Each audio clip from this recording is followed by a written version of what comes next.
Rishi Sunak said he expected further legal challenges and pledged to pursue them. That's a big concern for a lot of people, isn't it? Well, those pesky foreign judges, will they still get involved in our legal system? Joining me in the studio right now to share his thoughts is the former Immigration Minister, Lord Timothy Kirkhope. Thank you very much. Great to have you on the show. Hi, Patrick. Hello. Hi. Right, let's just start at the very beginning, I suppose. Your views on the Rwanda deal and the court's ruling yesterday?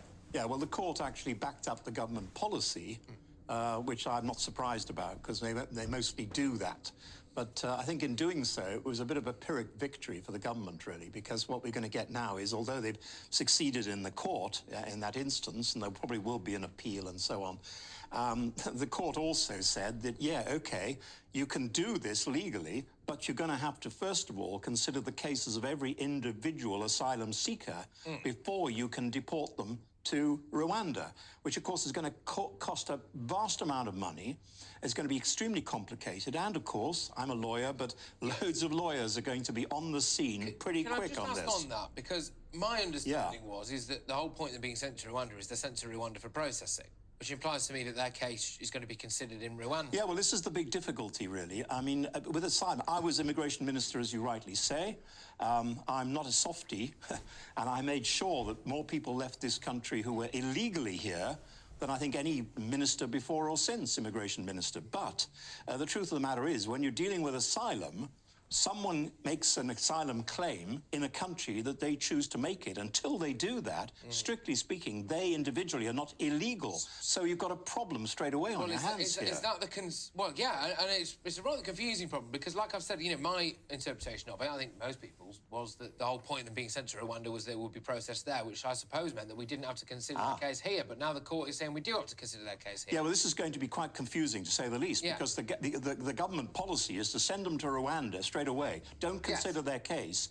Rwanda decides, if Rwanda gives them asylum, they stay in Rwanda. They don't come back to Britain. That is the bit that I think where the moral issue is here, a little bit tricky as to whether people actually can be forced to go and claim asylum in a place they don't want to claim it. They have to claim it when they get there. If they don't claim it when they get there, then there's a big international issue on this. I just think we're wasting an awful lot of money and time on this issue. So what would you do? Right, so come on then, let's just say, look, I get what you're saying. I'm not the minister now, Patrick. I know, but you're a man in the know. You're a man in the know. You've got expertise. You know more than me. I just sit there and rub my mouth off every day. What do you want to do about it? I'll tell you what I would do with this. The first thing I would do, first of all, is to look and see whether there are clear signs of one country, for instance, having a lot of people coming to us who are clearly not going to be asylum candidates. Are you desperately trying not to say the word Albania now? I'll say the word Albania. We talk to their government. Maybe we're giving them aid in some way or another. I would say, look, you're meant to be a country that is safe. You're not meant to be a country where there's any danger as such. Human rights are supposed to be respected. You look as if you might apply to be an EU member at some point. You've got to be human rights. Will you please tackle this issue? Because if large numbers of people are coming from Albania to this country, then I'm sorry, we're not going to accept that. And we will give a certain attitude towards their applications. And that attitude might well not be as sympathetic as it would be to people coming from some other country, such as the groups that have come, we've agreed to take from Ukraine, for instance, and Afghanistan and so on. So I would change that straight away. The second thing I would do is to get to work more thoroughly with our European neighbours on this.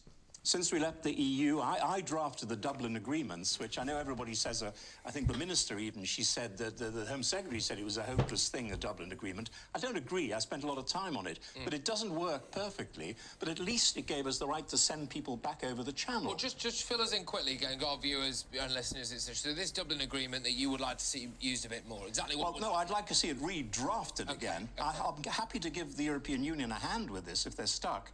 But the truth of the matter is sharing responsibilities and ensuring that you can send people back to another European country. We have to somehow get ourselves attached back to that arrangement. And when we can do that, and we get the French to take notice and work with us, then we've half dealt with the problem. That is the thing, because I wonder whether or not there's been too much stock put into the Rwanda issue here, because realistically, it's not a silver bullet.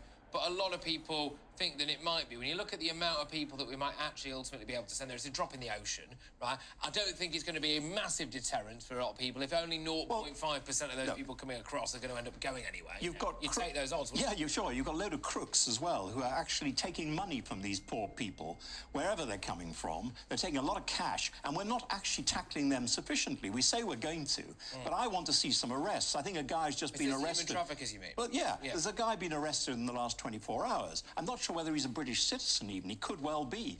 Whatever he is, I want to see lots more people like him arrested and given really serious prison sentences. It's the big thing at the moment, which I'm paraphrasing you here really, but I think is getting a proper deportation thing with Albania sorted, being a lot tougher with the Albanians, and also smashing the human trafficking rings. Those are arguably the silver bullets. The Rwanda thing's a bit of a cherry on top. We've got to be calm and collected about it. It's an emotional area. It's very difficult for people. Everybody has a view on immigration and asylum, right? Let's be calm, let's be collected, but let's be determined. We can get it sorted. I'm sure we can. Look, thank you very much. I really appreciate you coming in. I think it's the first time I've had you on this show, but I would like it not to be the last, if that's all right. Delighted. Right, you're with me, Patrick Christie's here on GB.